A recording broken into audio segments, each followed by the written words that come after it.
நம்ம Ashwin sweets and snacks export பண்றதுக்கு 7373041434 மற்றும் www.ashwinsweets.com கான்டாக்ட் பண்ணுங்க.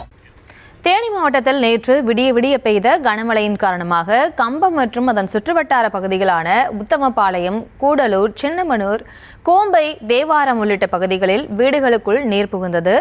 முல்லை பெரியாற்றில் வெள்ளப்பெருக்கு ஏற்பட்டுள்ளதால் சுருளிப்பட்டியில் 40க்கும் மேற்பட்ட ஆட்டுக்குட்டிகள் அடித்து செல்லப்பட்டது.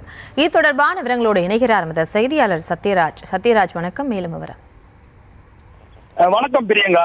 தேனி மாவட்டத்தில் நேற்று இரவு விடிய பெய்த கனமழையின் காரணமாக உத்தமபாளையம், கம்பம், சுருளிப்பட்டி, கூடலூர் ஆகிய பகுதிகளில் வெள்ளப்பெருக்கானது ஏற்பட்டது. குறிப்பாக முல்லை பெரியாறு அணை ஒட்டிய பகுதிகளில் தொடர்ந்து கனமழை பெய்து வரும் காரணத்தினால் இன்று முல்லை பெரியாற்றில் சுமார் 10,000 கனஅடிக்கு மேல் தண்ணீரானது ஆக்ரோஷமா வெள்ளப்பெருக்கானது உத்தமபாளையம் மற்றும் சுருளிப்பட்டி, ராயப்பன்பட்டி பகுதிகளில் உள்ள விளைநிலங்களில் தண்ணீர் புகுந்தது. அதனைத் தொடர்ந்து பார்த்தோம் என்றால் சுருளிப்பட்டியில் ஆட்டுக்கொட்டையில் கட்டப்பட்டிருந்த சுமார் 20க்கும் மேற்பட்ட ஆட்டுக்குட்டிகளை வெள்ள நீர் இழுத்து சென்று உள்ளது. அதே போல கூடலூர் பகுதியில் பார்த்தோம் என்றால் டிராக்டர் ஒன்றையும் வெள்ள நீர் அடித்து செல்லப்பட்டுள்ளது. அதனைத் தொடர்ந்து பார்த்தோம் என்றால் கம்பம் பகுதியில் உள்ள ஏகலத்துமெட்டு சாலையில் கரை உடைப்பு ஏற்பட்டு தண்ணீரானது வீடுகளுக்கு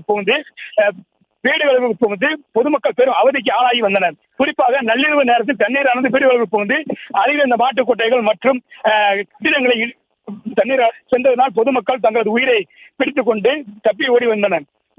இதனை பார்வையிட இன்று தேனி பாராளுமன்ற உறுப்பினர் தங்க தமிழ்ச்செல்வன் மற்றும் கம்பம் நகர்மன்ற தலைவர் வனிதா நெப்போலியன் வருகிறது பொதுமக்களுடன் கேட்டறிந்தார். அதனைத் தொடர்ந்து அவர்களுக்கு உரிய நடவடிக்கை எடுத்து நிவாரண வழங்கும் என்று வாக்குறுதி அளித்ததன் பேரில்.